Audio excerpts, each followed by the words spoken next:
ذرا غور کرنا میرے بھائیوں، اللہ اکبر، زنا کے اڈوں کو آباد کر کے جنت کے خواب دیکھنے والوں، راتوں کے 3-4 بجے تک موبائل کا مس یوز کر کے جنت کا خواب دیکھنے والوں، مسجدوں کو ویران کر کے جنت کا خواب دیکھنے والوں، ماں باپ کو ترسا کر، ماں باپ کو دوا کے لیے تڑپا کر، ماں باپ کو روٹی کے لیے ترسا کر، ماں باپ کی بددعائیں لے کر جنت کا خواب دیکھنے والوں، جنت اتنی آسان نہیں ہے، جنت اتنی آسان نہیں ہے۔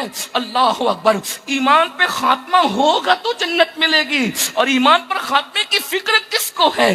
اللہ اکبر۔ میرے بھائی، صرف نماز پڑھ کر تو دنیا سے مومن نہیں جا سکتا، میرے بھائی تو صرف درود پڑھ کر دنیا سے مومن نہیں جا سکتا، حتیٰ کہ انسان مقام ولایت پر بھی فائز ہو جائے، حتیٰ کہ کسی کو اسم اعظم بھی تعلیم کر دیا جائے تو بھی وہ بے خوف نہیں ہو سکتا، اس لیے کہ علم الہی میں کون مومن مرے گا کون کافر مرے گا اس کا علم ہمیں ہے۔ اس لیے اپنی عبادتوں پہ گھمنڈ نہ کرنا، اپنی عبادتوں پہ غرور نہ کرنا۔ بڑے بڑے ولی جس کو لوگ کہتے تھے وہ مرے تو کفر پہ مرے، یعنی ولایت کے جن کے لوگ ڈنکے بجاتے تھے، قدرت کی خفیہ تدبیر نے ان کا ایمان چھین لیا، وہ بے نیاز ہے۔ من یہدہ اللہ فلا مضل لہ ومن یضللہ فلا ہادی لہ۔ اللہ جسے ہدایت دے اسے کوئی گمراہ نہیں کر سکتا، اللہ جسے گمراہ کرے اسے کوئی ہدایت نہیں دے سکتا۔ اب آپ آئیے، بس میں اپنی گفتگو کو پھیلانے سے پہلے ہی سمیٹ رہا ہوں، ایمان پر خاتمے کی فکر کرو۔ اللہ اکبر، سلطان الاولیاء، سید الاولیاء، قطب الاقطاب، غوث الاغواث، غیاث الکونین، غوث العالمین، سیدنا و مرشدنا، محبوب سبحانی، قطب ربانی، قندیل نورانی، باز اشہب سیدنا شیخ عبد القادر گیلانی رضی اللہ تعالیٰ عنہ ارشاد فرماتے ہیں، جو ایمان پر خاتمے کی فکر نہیں کرتا، مجھے ڈر ہے وہ مرے گا تو کافر ہو کے مرے گا، مجھے ڈر ہے وہ مرے گا تو کافر ہو کے مرے گا۔ جو کچھ آخرت میں ملنا ہے، جنت ملنا ہے ایمان کی پہ مرنے کی بنیاد پر، جہنم میں جائے گا کون؟ جو ایمان پر نہیں مرے گا۔ اللہ اکبر۔ اور آپ جانتے ہیں ایمان بچانا آسان نہیں ہے، ایمان بچانا آسان نہیں ہے۔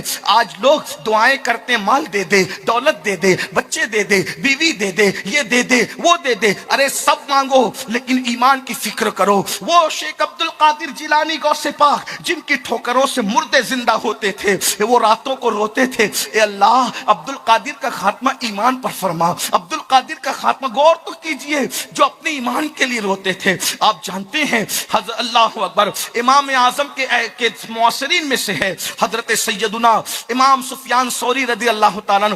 امام سفیان ثوری رضی اللہ تعالیٰ عنہ جوانی میں جو ہے وہ ان کی کمر ٹوٹ گئی تھی، ان کی کمر کی ریڑھ کی ہڈی ٹوٹ گئی تھی، تو وہ جوانی میں لاٹھی لے کر کے چلتے تھے، جوانی میں عصا لے کر کے چلتے تھے۔ لوگوں نے پوچھا، امام جوانی میں آپ کی کمر ٹوٹنے کا کیا حادثہ ہے، جوانی میں آپ کی کمر کیسے ٹوٹ گئی؟ امام سفیان ثوری کہا کرتے تھے، میرے استاد تھے جنہوں نے 50 سال تک کے آسمان نہیں دیکھا کبھی، آسمان نہیں، تقوی کا عالم دیکھیں، آسمان نہیں دیکھا کبھی۔ وہ مسجد میں بیٹھ کے درس حدیث دیتے تھے، بڑے بڑے علماء، بڑے بڑے اقطاب، بڑے بڑے اولیاء جس سے حدیث کا درس لیتے تھے۔ یعنی یہ کب کی بات ہے؟ امام بخاری کے دور سے پہلے کی بات ہے، ابھی امام بخاری کے والد بھی پیدا نہیں ہوئے ہوں گے، یہ اس دور کی بات ہے۔ اس لیے کہ امام سفیان ثوری رضی اللہ تعالیٰ، ان لوگوں کا دور پہلی صدی کا ہے، امام بخاری کا دور تیسری صدی کا ہے۔ آپ اندازہ تو کریں میرے بھائیوں، ذرا غور تو کریں۔ امام سفیان ثوری کہتے ہیں اس نے کبھی، ہمارے استاد نے آسمان نہیں دیکھا، 50 سال حدیث کا درس دیا، لیکن جب ان کے انتقال کا وقت آیا، جب ان کی موت کا وقت آیا، 50 سال تک جس نے مسجد کے باہر کبھی قدم نہیں نکالا، 50 سال تک کبھی اس کی تکبیر اولیٰ فوت نہیں ہوئی، جب موت کا وقت آیا استاد کو ہم نے روتے دیکھا۔ استاد کیوں رو رہے ہو؟ کہتے ہیں اس خوف سے رو رہا ہوں، پتہ نہیں مومن مروں گا کہ کافر مروں گا، ایمان پر ختم ہوگا کہ نہیں ہوگا۔ ذرا غور کرنا میرے بھائیوں، اللہ اکبر، زنا کے اڈوں کو آباد کر کے جنت کے خواب دیکھنے والوں، راتوں کے 3-4 بجے تک موبائل کا مس یوز کر کے جنت کا خواب دیکھنے والوں، مسجدوں کو ویران کر کے جنت کا خواب دیکھنے والوں، ماں باپ کو